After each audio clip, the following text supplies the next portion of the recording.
Hello everyone, welcome to Flyff Universe with Mokung. Today I'm going to teach you how to be an AoE Psykeeper in leveling.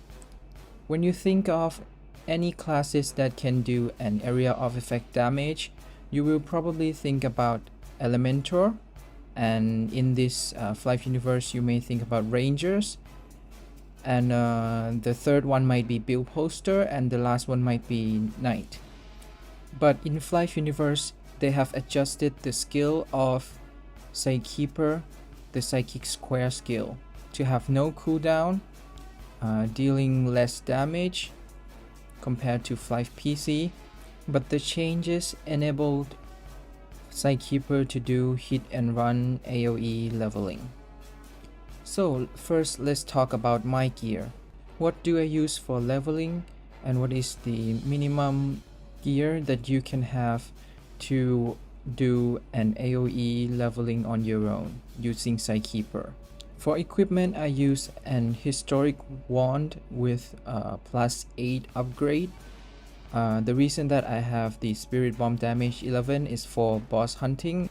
The awake on my H wand does not has any benefit on AoE leveling. And move on to the ancient shield. I use with the awake of block +14. This increasingly help in my survivability when some mobs does hit me. The set that I use is an AHES set, the level 60 magician set, which have the casting speed and the HP, which will greatly help and hit and run AoE leveling. For jewelry, I use Untitled ring, demo earrings, and claw necklace, which only contribute to the damage that I need to deal to the monsters. The last one is quite important. I use the cash shop fashion set that increase your speed for 5% on the suit and 5% on the shoes. But if you don't have enough penya to buy these things, you can also just buy a 4% set, 4% increase speed set. That will be enough, because previously I also used that as an AoE leveling as well. The build stat that I have is I just input the stamina for 46 to increase my HP a little bit, so that I do not die very often, but I'm not intended to tank the monster as well, so I just put the rest into intelligence.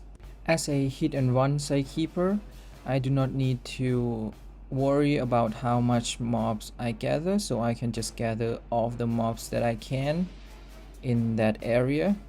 Like if you can see in this leveling, let me pause a little bit here and look at the damage here. You can see that the damage has varied among these monsters from 2000 to 3000 and 4000.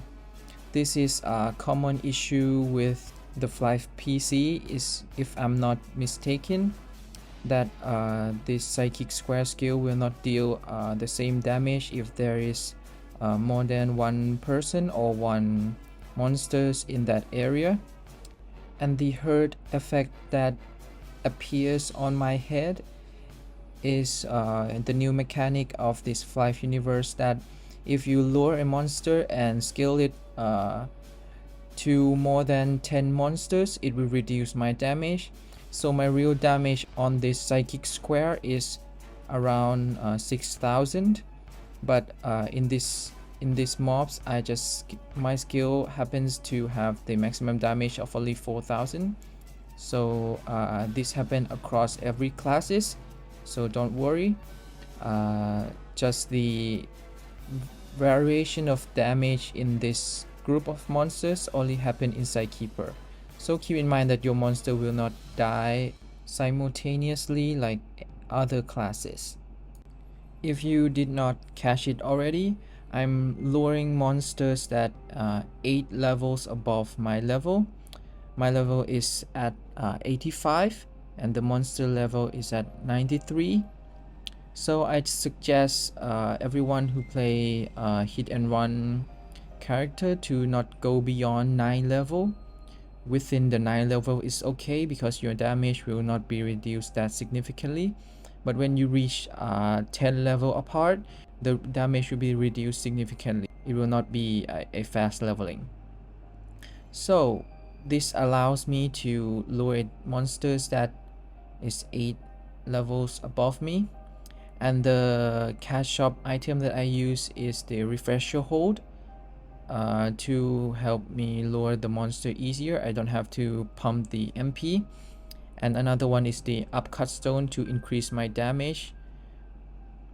And the last one is the scroll of amplification ES to increase the experience gained by 50% during leveling. I gain around 1% to 1.3% per a group of monsters that I lure.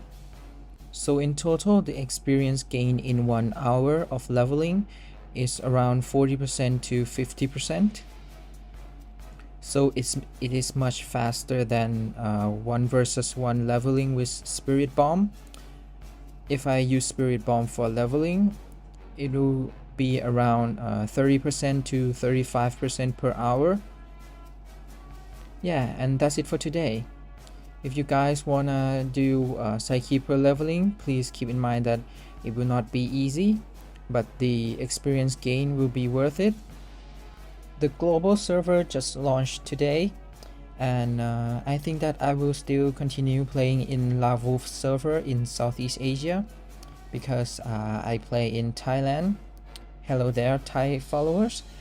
Yeah, so that's it for today. Hope you guys enjoy watching.